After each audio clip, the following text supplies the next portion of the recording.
అధికార కూటమి ప్రభుత్వం మహారాష్ట్రలో ఒక మైనస్ అయ్యింది. ఏంటంటే శివసేన, ఇప్పుడు షిండే పార్టీకి సంబంధించినట్టు శివసేన నాయకుడు చేసిన ఓవర్ యాక్షన్. వాళ్ళ అబ్బాయి వచ్చేటప్పటికి బ్యాంకాక్ ట్రిప్ వేసాడట, ఫ్రెండ్స్తో కలిసి సరదాగా వెళ్ళాలనుకున్నాడు. అందుకోసం చార్టర్డ్ విమానాన్ని బుక్ చేసుకున్నాడు. అంతా బయలుదేరారు. ఉన్నట్టుండి ఆ విమానం కాస్త వెనక్కి వచ్చేసింది.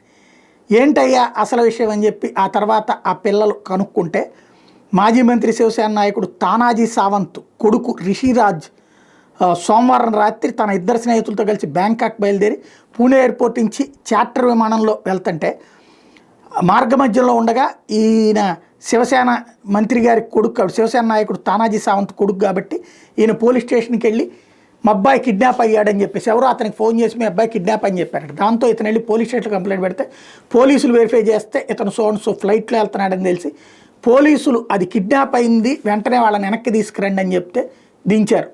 వాస్తవంగా అది ఆకతాయి పని, లేకపోతే ఇంట్లో వాళ్ళకి తెలియకుండా ఎంజాయ్ చేయడానికి అతను వెళ్తున్నది కాస్త కిడ్నాప్ అనే వంకతో అతన్ని వెనక్కి తెప్పించినటువంటి తండ్రి ఫీలింగ్ ఇప్పుడు పెద్ద చర్చకైంది. అధికార దుర్వినియోగం అంటే దుమ్మెత్తి పోస్తున్నాయి విపక్షాలు, తప్పేం లేదు.